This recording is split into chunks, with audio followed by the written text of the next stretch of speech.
et bienvenue sur cmath.h. Aujourd'hui, nous allons parler de topologie et nous allons apprendre à calculer la norme d'une matrice. Et comme support de discussion, nous proposons l'énoncé suivant. Dans l'espace vectoriel réel des fonctions, allant de R dans R, on considère le sous-espace vectoriel oméga engendré par les fonctions cosinus et sinus. On définit donc oméga comme étant l'ensemble des fonctions qui peuvent s'écrire comme étant une combinaison linéaire de cosinus et de sinus.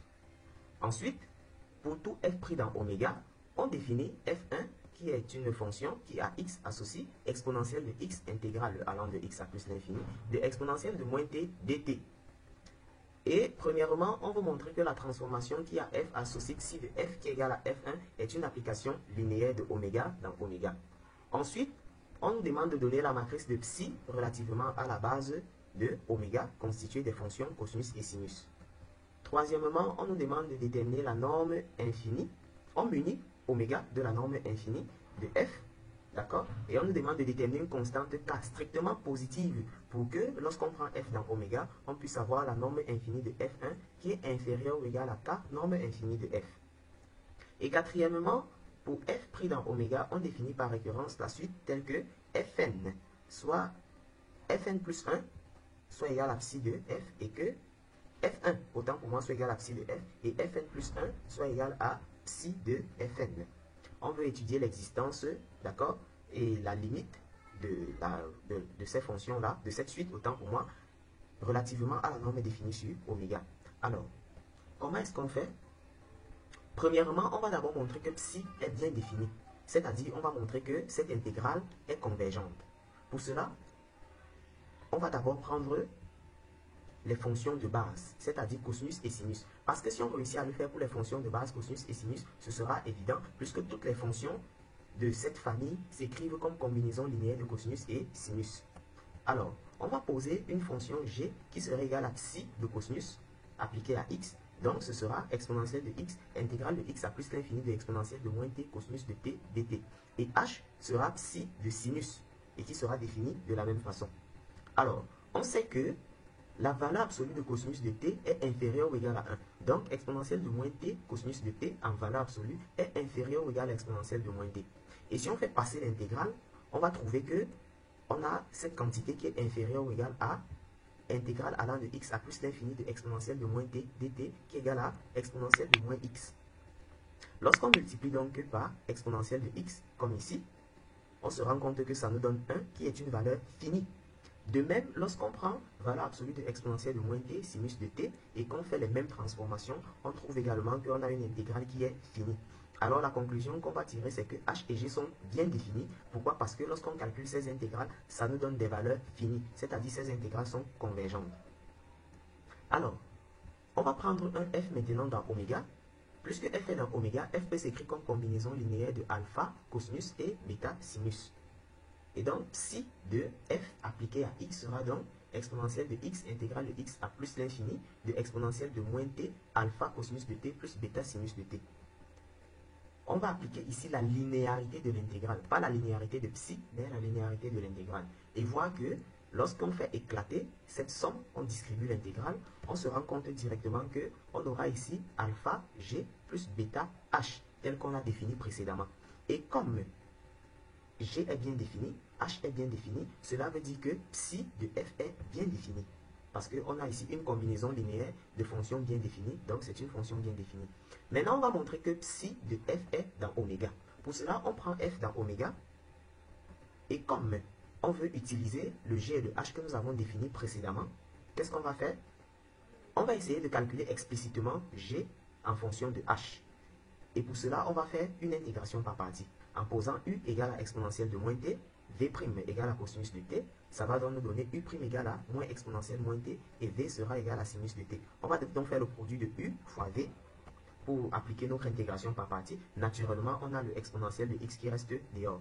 Alors, ici, on a le produit d'une fonction bornée par une fonction qui tend vers 0 à plus l'infini. Donc, ce produit va tendre vers 0. Il ne nous restera plus que la borne inférieure qui va nous faire moins exponentielle de moins x et sinus de x. En faisant entrer exponentielle de x, ici, il nous restera moins sinus de x. Et à ce niveau, ce sera la fonction h qui sera là. Donc, nous avons donc moins sinus de x plus h de x. On appelle cette relation 1. Ensuite, on va aller un peu plus loin en permettant maintenant l'ordre de l'intégration par partie. Cette fois-ci, on va changer. On aura U' ici et V là, et de ce côté, on aura U et V. On va reprendre le produit U fois V pour l'intégration par partie. Et cette fois, on aura moins exponentielle de moins t cosinus de t à prendre entre x et plus l'infini. On voit très bien qu'on a encore le produit d'une fonction bornée par une fonction qui tend vers 0. Donc, naturellement, le produit va tendre vers 0 à plus l'infini.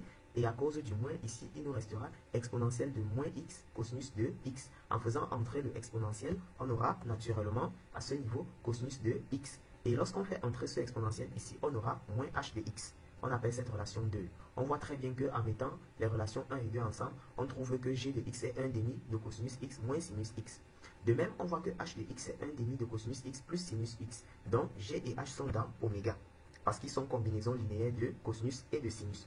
Comme f est dans oméga, donc f est une combinaison linéaire de cosinus et de sinus, et psi de f est donc combinaison linéaire de g et de h. Donc, c'est également dans oméga. Psi de f est dans oméga. Alors, on va montrer maintenant que psi est linéaire. Pour cela, qu'est-ce qu'on va faire? On va prendre un nombre réel, lambda, et on va prendre deux éléments de oméga, p et q, et quatre nombres réels, tels que p sera a cosinus plus b sinus, et q sera c cosinus plus d sinus. Alors, on se rend compte que si on prend lambda p plus q, on va trouver lambda a plus c, facteur de cosinus, plus lambda b plus d, facteur de sinus. Si on applique psi à cette égalité, on va trouver psi de p, psi de lambda p plus q appliqué à x qui sera égal à exponentielle de x, intégrale de x à plus l'infini de lambda a plus c cosinus de x plus lambda b plus d sinus de x.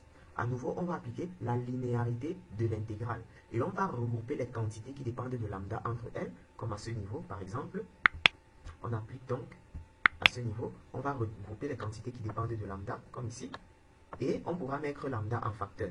Si on met lambda en facteur, on va constater à l'étape suivante que la quantité qui va rester ici ne sera rien d'autre que psi de p, facteur de lambda, et ici on aura psi de q. Donc on a donc psi de lambda p plus q qui est égal à lambda psi de p plus psi de q. Donc psi est une application linéaire. Deuxièmement, on veut donc la matrice de psi relativement à la base cosinus et sinus. Alors, on détermine psi de sinus et on voit que ça nous donne 1 demi de cosinus plus sinus. C'est pourquoi de ce côté, nous aurons sur la colonne 1 et 1. Alors, si nous voulons poursuivre un peu plus loin, on munit maintenant oméga de la norme infinie. Et on veut déterminer une constante k strictement positive telle que pour tout f pris dans oméga, on ait la norme infinie de f1 qui soit inférieure ou égale à k, la norme infinie de f. Pour cela, lorsqu'on prend un f dans oméga, on sait que f c'est une combinaison linéaire de cosinus et de sinus, bien sûr avec des coefficients qui sont des réels. Alors, nous allons poser f comme étant un vecteur x. Comme nous sommes dans la base cosinus et sinus, les coordonnées de notre x seront dans les coefficients de la combinaison linéaire, c'est-à-dire alpha et bêta. C'est pourquoi à ce niveau, nous obtenons donc une combinaison linéaire avec pour abscisse, on a alpha et on a pour ordonnée bêta, comme ça. Et une fois que cela est fait, à l'étape suivante, on se rend compte que f1 c'est psi de f. Et pour trouver donc les coordonnées de f1 que nous appelons y, il faut multiplier la matrice de l'application linéaire psi par les coordonnées du vecteur x. Et c'est comme ça dans n'importe quel cas. Lorsqu'on veut trouver les coordonnées d'un vecteur image, on multiplie le vecteur objet par la matrice de l'application linéaire associée dans la base convenable. Alors, on veut chercher k strictement positif tel que cette relation soit vérifiée. Pour cela, la norme infinie de f, on a vu que c'est le sup sur r de valeur absolue de f de x. Et nous remplaçons f de x par son expression. Nous allons donc essayer d'écrire f de x comme étant une fonction qui dépend uniquement de cosinus. Et pour cela, qu'est-ce que nous allons faire? Attention, à ce niveau, c'est bêta.